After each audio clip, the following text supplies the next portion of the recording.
Kita nggak bebas kalau kita jauh. 2 meter. Ya, kita udah kan misalkan kita tidak tarik nafas kita.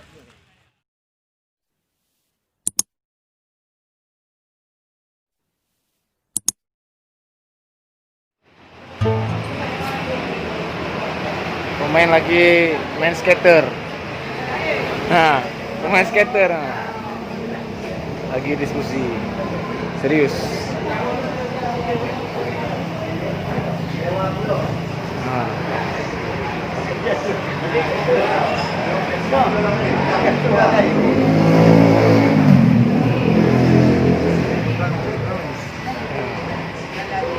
Nih, pemain nasi tambah ikut ke Melabuh nih, pemain nasi tambah nih. Yes, ya guys. Kami sampai di Melabuh ini, Melbu. Persiapan ini kopi ini pemain utama nih. 2 piring makan di Calang tadi. Pegedel 2, ayam 1, pedingin 2, lengkap. Benar. Ini jus pekan. Persiapan jaga lawan 3 orang.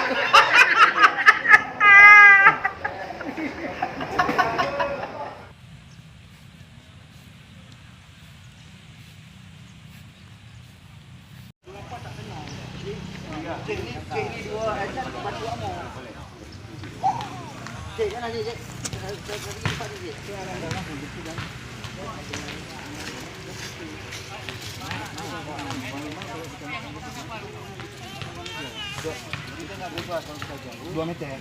Ya, kita udah kan misalkan kita tidak tarik nafas kita.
Lapangan tip dah.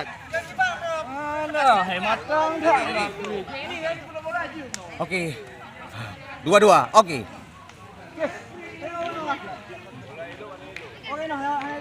Ya, ini saat ini pemain baru selesai makan di Kelapa Muda. Ini Buset pencetak gol sore tadi. Gol gila. Cek ni 1 gol. Kelapa habis tumbang semua nih kelapanya. Makan dan kalah. Main bola jadi. Main bola dulu. Makan jangan bro. Makan gas. Bro, gimana bro? Mantap, mantap. Cuma 1 babak sore ini ya. Ya. Tidak bisa cetak gol nih hari. Ini strikernya terlalu Sampai bawa mobil, nggak bisa cetak gol. terlalu banyak injak gas, makanya nggak bisa gol. Lapangan pun bukan lapangan kita tuh. Lapangan orang tuh. Lapangan orang ya.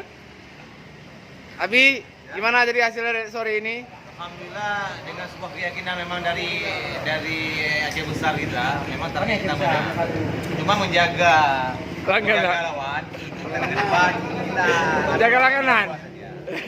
karena ada berapa peluang yang Pak Ketua memang sengaja nggak digolkan.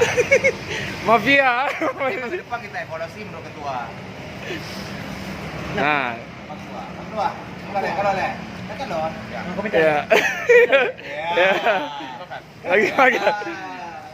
Ya. Oke. Oke, ini Ayub. Alah.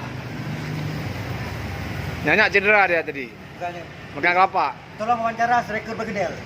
Makan bergedel. Cepat. Striker bergedel. 2 bungkus sudah habis nasi malam ya. 2 bungkus ya.